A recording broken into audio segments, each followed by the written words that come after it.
El portentoso pacto. Este sermón se predicó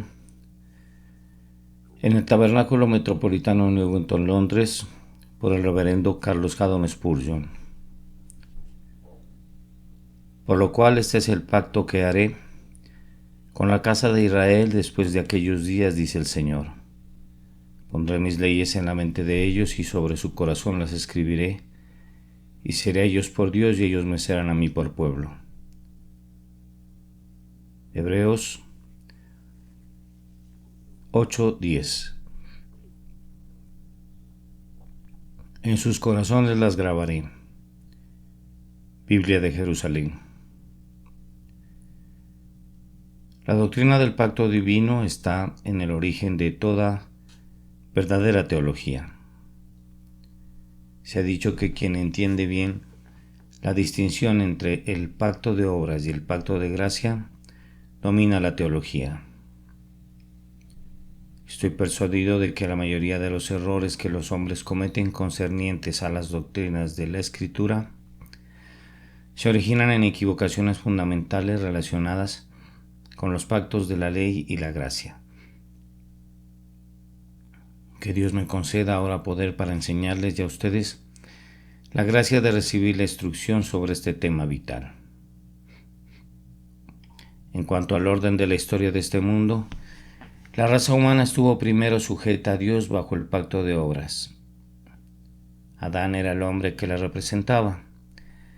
Le fue dada una cierta ley. Si la guardaba, él y toda su posteridad serían bendecidos como resultado de la obediencia. Si la quebrantaba, él mismo incurría en la maldición y también la transmitiría a todos sus representados.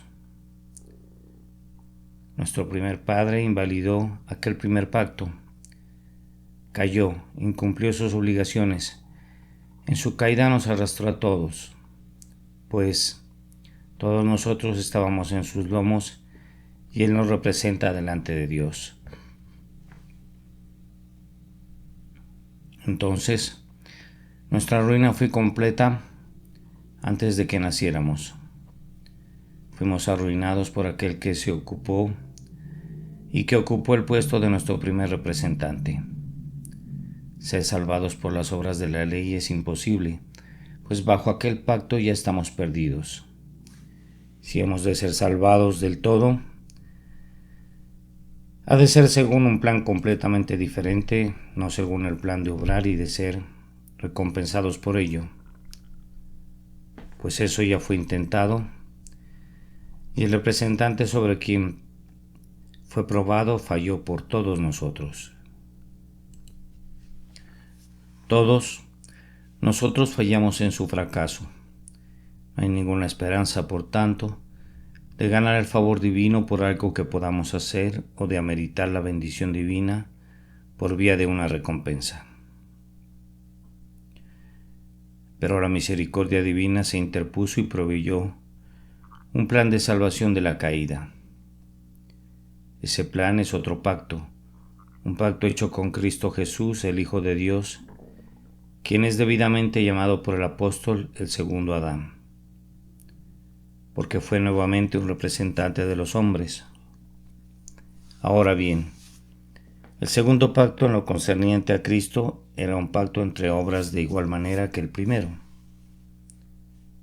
Era en este sentido, Cristo tenía que venir al mundo y obedecer perfectamente la ley divina. Tenía que sufrir también el castigo del pecado, puesto que el primer Adán había infringido la ley. Si Cristo cumplía ambas cosas, entonces todos aquellos a quienes Él representaba serían bendecidos en su bienaventuranza y serían salvados debido a su mérito. Entonces nuestro Señor vino a este mundo sujeto a un pacto de obras. Él tenía que realizar ciertas obras y si las cumplía nos serían otorgadas ciertas bendiciones. Nuestro Señor guardó ese pacto. Su parte del pacto fue cumplida hasta la última letra. No hay ningún mandamiento que no hubiera honrado, no hay ningún castigo por la ley quebrantada que no hubiera soportado. tomó forma de siervo y se hizo obediente, sí, obediente hasta la muerte y muerte de cruz. Él realizó así lo que el primer Adán no pudo cumplir y recuperó lo que el primer Adán perdió por su transgresión. Él afirmó el pacto, que cesó de ser entonces un pacto de obras, ya que todas las obras fueron realizadas. Jesús las realizó todas hace mucho, mucho tiempo. Y ahora, ¿qué permanece del pacto? Dios por su parte se ha comprometido solemnemente a otorgar un favor inmerecido a todos cuantos estaban representados en Cristo Jesús, para todos aquellos por quienes el Salvador murió. Hay atesorada una cantidad ilimitada de bendiciones que les serán otorgadas, no a través de sus obras, sino como un don soberano de la gracia de Dios, según la promesa del pacto por la cual serán salvados.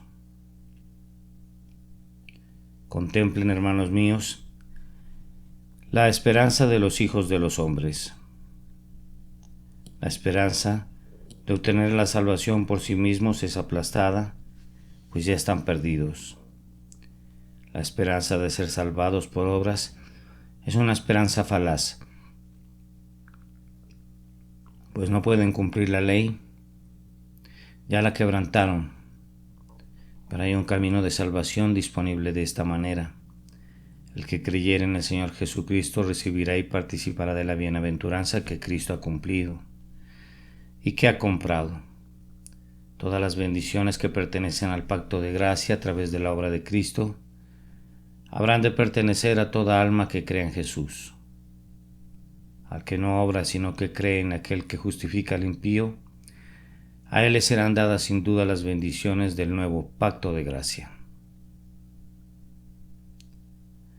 Espero que esta explicación sea lo suficientemente clara. Si Adán hubiera guardado la ley, nosotros habríamos sido bendecidos por ese hecho. Pero Adán quebrantó la ley y nosotros hemos sido maldecidos a través de él. Ahora bien, el segundo Adán, Cristo Jesús, guardó la ley, y por tanto, si somos creyentes, estamos representados en Cristo y somos bendecidos con los resultados de la obediencia de Jesucristo a la voluntad de su Padre. Él dijo en tiempos antiguos: he aquí que vengo, oh Dios, para hacer tu voluntad. Tu ley es mi delicia. Él cumplió esa voluntad y las bendiciones de la gracia son otorgadas ahora gratuitamente a los hijos de los hombres. Entonces, voy a pedirles que presten atención primero a los privilegios del pacto de gracia y en segundo lugar a las partes involucradas en él. Esto bastará, estoy seguro, para nuestra consideración en el breve tiempo asignado a nuestro sermón de esta noche. Primero, los privilegios del pacto de gracia. El primer privilegio es que todos los que tienen un interés en él recibirán la iluminación de sus mentes. Daré mi ley en su mente. Por naturaleza estamos a oscuras en cuanto a la voluntad de Dios. La conciencia mantiene en nosotros un tipo de recuerdo fragmentario de lo que era la voluntad de Dios. Es un monumento de la voluntad de Dios, pero frecuentemente es difícilmente legible. Al hombre no le interesa leerlo, pues es adverso a lo que allí lee. Su necio corazón fue entenebrecido. Es la expresión de la Escritura con respecto a la mente humana. Pero se promete el Espíritu Santo a quienes tienen un interés en el pacto. Él vendrá a sus mentes y derramará luz en lugar de las tinieblas, iluminándolas en cuanto a cuál es la voluntad de Dios. El impío tiene algún grado de luz, pero es meramente intelectual. Es una luz que no ama. Ama las tinieblas más que la luz, porque sus actos son malvados. Pero cuando llega el Espíritu Santo, inunda el alma con un lustre divino, en el que el alma se deleita y del que desea participar al máximo. Hermanos, el hombre renovado El hombre bajo el pacto de gracia no necesita recurrir constantemente a su Biblia para saber qué debe hacer, ni necesita acudir a algún hermano cristiano para pedirle instrucción. No tiene ahora la ley de Dios escrita en una tabla de piedra o sobre un pergamino o sobre el papel. La ley está escrita en su propia mente. Un espíritu divino e infalible mora ahora dentro de él, que le declara lo bueno y lo malo, y por eso discierne rápidamente entre una cosa y la otra. Ya no hace de la luz tinieblas y de las tinieblas luz. Ya no pone lo amargo por dulce y lo dulce por amargo. Su mente está iluminada en cuanto a la verdadera santidad y pureza que Dios requiere. Simplemente observen a aquellos a quienes viene esta luz. Algunos de ellos eran por naturaleza profundamente depravados. Todos ellos eran depravados, pero por sus prácticas algunos de ellos se volvieron todavía más negros. ¿No es maravilloso que un pobre pagano que escasamente parecía reconocer la distinción entre lo bueno y lo malo antes que el Espíritu de Dios entrara en su mente, después, sin necesidad de que se le enseñaran todos los preceptos individualmente, recibiera de inmediato la luz viva de una tierna conciencia que lo ha llevado a conocer lo bueno y a amarlo, y a ver el mal y a evitarlo? Si se quiere civilizar al mundo, debe ser por la predicación del Evangelio. Si se quiere contar con hombres bien instruidos en cuanto a lo bueno y lo malo, tiene que ser por medio de esta instrucción divina que solo Dios mismo puede impartir. Yo lo haré, y cuán benditamente lo hace, cuando toma al hombre que amaba el mal y lo llamaba el bien, y derrama de tal manera un rayo divino dentro de su alma, que en adelante ya no puede ser perverso, no puede ser obstinado, sino que se somete a la voluntad divina.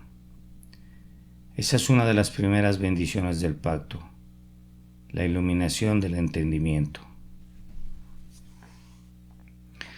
La siguiente bendición es: y sobre su corazón las escribiré.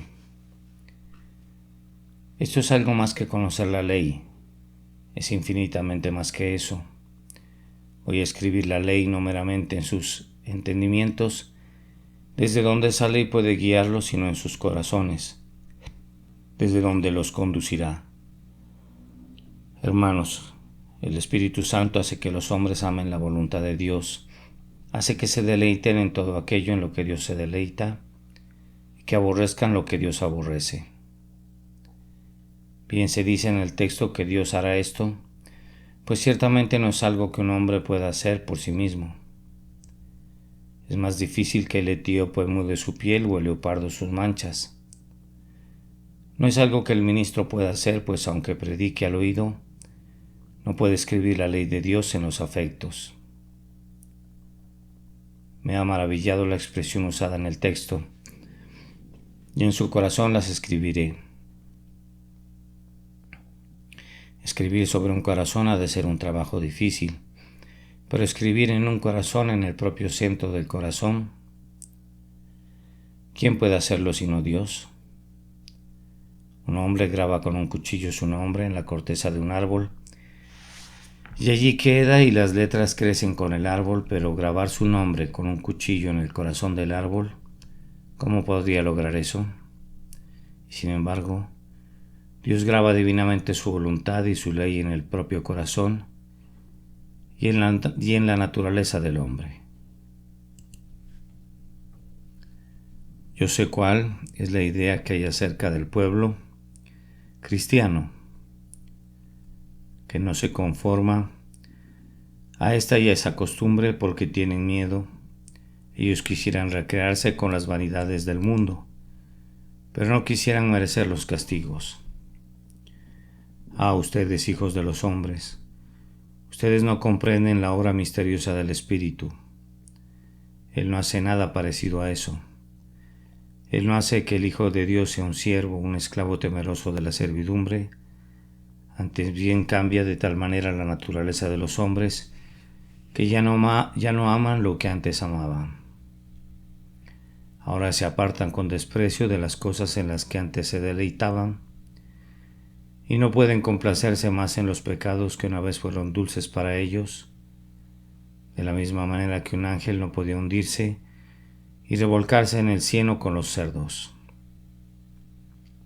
Oh, esta es una obra de gracia y este es un bendito pacto en el que se promete que seremos instruidos en lo recto, que se nos enseñará a conocer y amar lo recto y a practicarlo con la debida disposición mental. Me dirijo a algunos esta noche que han estado diciendo: yo desearía ser salvo. ¿Qué quieres decir con eso?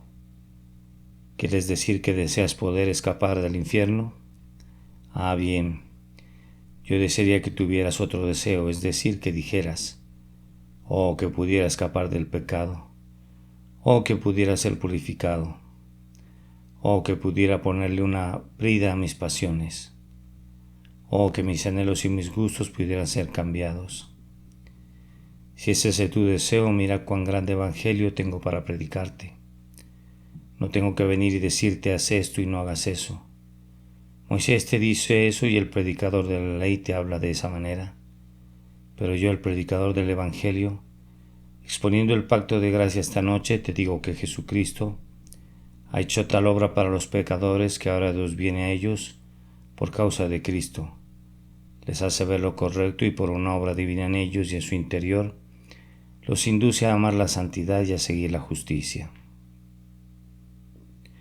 Yo confieso que considero que esta es una de las más grandes bendiciones de las que lengua alguna pudiera hablar jamás. Yo preferiría ser santo que ser feliz, si las dos cosas fueran separables. Si fuera posible que un hombre estuviera afligido siempre, y sin embargo que fuera puro, yo elegiría la aflicción. Si pudiera alcanzar la pureza, pues, amados, ser libre del poder del pecado, ser conducido a amar la santidad, aunque les he hablado en un sentido humano, es la verdadera felicidad. Un hombre que es santo está en orden con la creación, está en armonía con Dios. Es imposible que ese hombre sufra por largo tiempo. Podría soportar dolor por un tiempo por su bien perenne, pero tan cierto como que Dios es feliz, el santo tiene que ser feliz.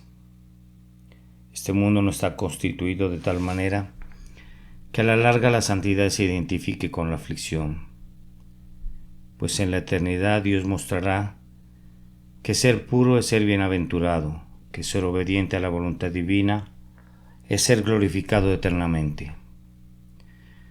Al predicarles entonces estas dos bendiciones del pacto, les he predicado virtualmente el reino del cielo que está abierto para todos aquellos a quienes la gracia de Dios mira con un ojo de misericordia. La siguiente bendición del pacto es: seré a ellos por Dios. Si alguien me preguntara qué significa eso debo responderle: dame un mes para considerarlo, y después de haber considerado el texto durante un mes tendría que pedirle otro mes, y después de haber esperado un año tendría que pedirle otro año, y cuando hubiera esperado hasta encanecer, todavía pediría la proposición de cualquier intento de abrirlo plenamente hasta la eternidad. Seré a ellos por Dios. Ahora, fíjese en donde el Espíritu de Dios llega para enseñarles la voluntad divina y hacerles amar la voluntad divina. Dios se convierte para ustedes, ¿cómo? ¿En un padre? Sí, en un padre tierno y amoroso. ¿En un pastor? Sí, en un diligente guardián de su rebaño. ¿En un amigo? Sí, en un amigo que es más fiel que un hermano. ¿En una roca? ¿En un refugio? ¿En una fortaleza? ¿En una torre alta? ¿En un castillo de defensa? ¿En un hogar? ¿En un cielo? Sí, en todo eso. Pero cuando dijo seré a ellos por Dios, dijo más que todas esas cosas tomadas en su conjunto, pues seré a ellos por Dios. Comprende todos los títulos de gracia, todas las benditas promesas y todos los privilegios divinos. Abarca, sí. Ahora hago un alto, pues esto es infinito y lo infinito abarca todas las bendiciones. Seré a ellos por Dios. ¿Necesitas provisión? Los millares de animales en los collados son suyos. Dar no es nada para él, no lo empobrecerá. Él te dará como un Dios. ¿Necesitas consuelo? Él es Dios de toda consolación. Él te consolará como un Dios. ¿Necesitas orientación? Hay infinita sabiduría que está a tu entera disposición. ¿Necesitas apoyo? Hay un eterno poder, el mismo que guarda las colinas eternas esperando para ser tu apoyo. ¿Necesita gracia? Él se deleita en la misericordia y toda esa misericordia es tuya. Cada atributo de Dios pertenece a su pueblo que ha entrado en pacto con Él.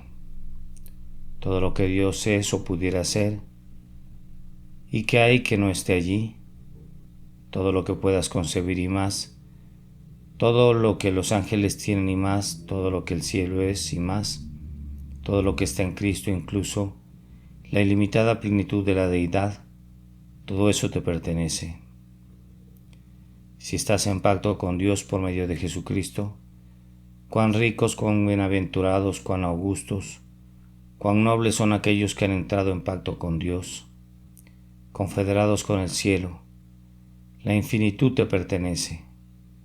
Alza tu cabeza, oh Hijo de Dios, y regocíjate en una promesa que yo no puedo exponer y que tú no puedes explorar. Aquí debo dejar este asunto. Es un abismo que en vano intentamos sondear. Noten la siguiente bendición. Y ellos me serán a mí por pueblo. En un cierto sentido, toda la carne le pertenece a Dios. Todos los hombres son suyos por derechos de creación, y Él tiene una soberanía infinita sobre ellos. Él mira desde lo alto a los hijos de los hombres y selecciona a algunos y dice: estos conformarán mi pueblo, no el resto. Estos serán mi pueblo peculiar. Cuando el rey de Navarra estaba peleando por su trono, el escritor que elaboró un himno a la batalla dijo: miró a los enemigos y su mirada fue severa y altiva. Miró a su pueblo y una lágrima se asomó a sus ojos. Y cuando vio a algunos de los franceses en armas contra él, entonces el gentil Enrique dijo: ningún francés es mi enemigo. Abajo, abajo con todo extranjero, pero dejen ir a sus hermanos. El rey consideraba a su pueblo incluso si estaban en rebelión contra él, y albergaba un pensamiento diferente hacia ellos de lo que tenía hacia otros. Déjenlos ir, parecía decir, pues son parte de mi pueblo. Así que fíjense en las grandes batallas y contiendas de este mundo. Cuando Dios desencadena la terrible artillería del cielo, su mirada es severa para con sus enemigos. Pero hay lágrimas en sus ojos para su pueblo. Él es siempre tierno para con ellos. Perdonen a mi pueblo, dice, y los ángeles se interponen para que los pies de estos elegidos no tropiecen contra una piedra. La gente tiene sus tesoros, sus perlas, sus joyas, sus rubíes, sus diamantes, los cuales constituyen su peculiar acopio. Ahora bien, todos los que están en el pacto de gracia constituyen el peculiar tesoro de Dios. Él los valora por encima de todas las otras cosas. De hecho, hace que el mundo gire para ellos. El mundo no es sino un andamiaje para la iglesia. Él desechará a la creación una vez que haya reunido a sus santos. Si el sol y la luna y las estrellas pasaran como andrajos viejos, una vez que haya reunido a sus propios elegidos y los haya colocado dentro de la seguridad de los muros del cielo. El tiempo camina para ellos existe el mundo. Él mide a las naciones de acuerdo al número de ellos, y hace que las propias estrellas del cielo luchen contra sus enemigos, y que los defiendan de sus adversarios. Me serán a mí por pueblo. El favor contenido en tal amor no puede ser expresado por lengua alguna. Tal vez en algunos de esos apacibles lugares de descanso, preparados para los santos en el cielo, una parte de nuestro gozo eterno será contemplar las alturas y las profundidades de estas líneas de oro. Y ahora, hermanos, desearía tener el tiempo para considerar las otras partes contenidas en los versículos 11 y 12 del capítulo, pero no lo tengo, pues debo hacer algo práctico, que es preguntar: ¿para quiénes hizo Dios este pacto? Dije que lo hizo con Cristo, pero lo hizo con Cristo como el representante de su pueblo. La pregunta para ustedes y para mí y para cada quien esta noche es: ¿tengo un interés en Cristo? ¿Suplió Cristo mi lugar? Ahora, si yo fuera a decir que Cristo fue el representante del mundo entero, ustedes no encontrarían ninguna ventaja sustancial en ello, porque al estar perdida una gran proporción de la humanidad, cualquiera que fuera el interés que pudieran haber tenido en Cristo, no fue ciertamente de ningún valor benéfico para ellos en lo tocante a su eterna salvación. La pregunta que hago es: ¿tengo yo un interés tan especial en Cristo que ese pacto me incluye a mí, de tal manera que tendré o ya tengo ahora la mente iluminada, los afectos santificados y la posesión de Dios para ser mi Dios? Hermanos míos, no se engañen.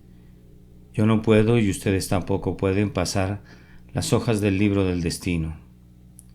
Es imposible que forcemos nuestro camino al aposento del Eterno. Yo espero que no estén engañados por ideas supersticiosas de que han tenido alguna revelación hecha para ustedes, o de que ha habido algún sonido especial o algún sueño que lleve a pensar a cualquiera de ustedes que es cristiano. Sin embargo, intentaré ayudarles un poco sobre la base de promesas más sólidas. ¿Han obtenido ya alguna de estas bendiciones del pacto? ¿Tienen una mente que ha sido iluminada? ¿Encuentran ahora que su espíritu les dice qué es lo bueno y qué es lo malo? Mejor aún, ¿tienen un amor por lo bueno? ¿Tienen un odio por lo malo? Si es así, como ya tienen una bendición del pacto, todas las demás bendiciones la acompañarán. Ahora, hombres y mujeres, ¿han experimentado ustedes un gran cambio? ¿Han llegado a odiar aquello que una vez amaron y a amar aquello que una vez odiaron? Si ha sido así, el pacto se extiende ante ustedes como la tierra de Canaán ante los embelesados ojos de Moisés en la cumbre del monte. Mírenlo ahora, pues es suyo. Fluye leche y miel y les pertenece, y ustedes lo heredarán. Pero si no ha habido tal cambio obrado en ustedes, no puedo ofrecerles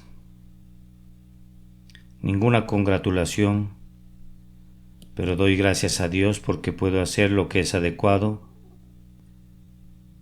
para ustedes. Yo les puedo ofrecer la dirección divina y la guía para que obtengan un interés en este pacto y esclarecer su interés en él. Es sencillo, está contenido en pocas palabras. Observen bien estas 3 palabras: cree y vive, pues el que cree en Cristo Jesús tiene vida eterna, que es la bendición del pacto. El argumento es obvio. Teniendo la bendición del pacto, tienes que estar en el pacto, y estando en el pacto, Cristo evidentemente tuvo que haber sido representativamente tu fiador. Pero alguien preguntará: ¿qué es creer en Cristo? Otra palabra es sinónima, es confía en Cristo. ¿Cómo puedo saber si murió por mí en particular? Confía en Él, ya sea que sepas o no. Jesucristo es alzado en la cruz del Calvario como la expiación por el pecado, y la proclamación es ofrecida verbalmente. Mira, mira, mira y vive, y todo aquel que deseche su justicia propia, que deseche todo aquello que lo que ahora depende y quiere ofrecer y confiar en la obra terminada de nuestro exaltado Salvador, en esa precisa fe tiene la señal de que es uno de aquellos que estaban en Cristo cuando subió a la cruz y llevó a cabo la eterna redención de sus elegidos. Yo no creo que Cristo muriera en el madero para hacer lo que los hombres sean salvables, sino para salvarlos. No murió para que algunos hombres pudieran ser salvados, sí, sino para redimirlos realmente, y Él se entregó en ese lugar y en ese momento como rescate. Él pagó allí sus deudas, allí arrojó sus pecados en el mar rojo y allí barrió por completo todo lo que podía imputarse a los elegidos de Dios. Si crees, tú eres uno de sus elegidos. Si tú crees en Él, Cristo murió por ti y tus pecados te son perdonados. Bien, pero, dirá alguien, ¿qué hay en cuanto al cambio de naturaleza? Siempre viene con la fe. Es el pariente más cercano de la fe. Doquiera que haya una fe genuina en Cristo, la fe obra amor. Un sentido de misericordia engendra el afecto. El afecto a Cristo engendra el odio al pecado. El odio al pecado purifica el alma y la purificación del alma cambia la vida. No deben comenzar por enmendarse externamente. Tienen que comenzar con la nueva vida eterna, y es así como ha de obtenerse el don de Dios por medio de la simple fe en Jesús. Un hombre de color que había asistido por algún tiempo a un lugar de adoración se había embebido de la idea, muy natural por cierto, de que era salvo porque había sido bautizado. Había ido a uno de esos lugares donde enseñan a los niños a decir algo parecido a esto: en mi bautismo, por el que fui constituido un miembro de Cristo, un hijo de Dios y un heredero del reino del cielo. Ahora, dijo él muy simple y llanamente, pues eso enseña el catecismo, lo cual es un grave engaño. Yo soy salvo porque he sido bautizado. Eso me ha hecho un hijo de Dios. Entonces el buen maestro, que buscaba instruir lo mejor, no pudo encontrar una metáfora que se adaptaría mejor a su intelecto que llevarlo a la cocina y mostrarle un frasco de tinta negra. Ahora, dijo, voy a lavarlo, y lavó la parte externa del frasco de tinta negra. Invitó al hombre a beber de él porque ya estaba limpio. No, replicó el hombre, está lleno de tinta negra. Está lleno de tinta negra, no está limpio, solo porque haya lavado la parte externa. Ah, dijo, y lo mismo pasa contigo. Todo lo que estas gotas de agua podrían hacer por ti, todo lo que el bautismo podría hacer por ti, es lavar la parte externa, pero eso no te limpia, pues toda la inmundicia está por dentro. Ahora bien, la obra del pacto de gracia no consiste en lavar el exterior, no consiste en limpiar la carne, no consiste en pasar a través de ritos y ceremonias y de las manos episcopales, sino en lavar el interior, en purificar el corazón, en limpiar las partes vitales, en renovar el alma, y esta es la única salvación que hará jamás que un hombre entre en el cielo. Puedes renunciar esta noche a todos tus vicios externos, y yo espero que lo hagas. Puedes practicar todas las ceremonias eclesiales, y si son escriturales deseo que puedas hacerlo, pero no harán nada por ti, nada de ningún tipo para que entres al cielo. Si te falta una cosa más, que es alcanzar la bendición del pacto de la naturaleza renovada, que solo puede obtenerse como un don de Dios, por medio de Jesucristo y como el resultado de una fe simple en aquel que murió en el madero. Yo los insto a una labor de autoexamen a todos ustedes. Los insto sinceramente a ustedes, miembros de la Iglesia. De nada les sirve que hayan sido bautizados. De nada les sirve que tomen el sacramento. ¿Les da alguna ventaja? ¿En verdad conllevará una mayor responsabilidad y una maldición sobre ustedes? A menos que sus corazones hubieran sido renovados por el Espíritu Santo, según la promesa del pacto. Si no tienen un corazón nuevo, retírense a sus aposentos, caigan de rodillas y clamen pidiéndoselo a Dios, que el Espíritu Santo los constriña a hacerlo, y mientras estén suplicando recuerden que el corazón nuevo proviene del corazón sangrante, que la naturaleza cambiada viene de la naturaleza sufriente.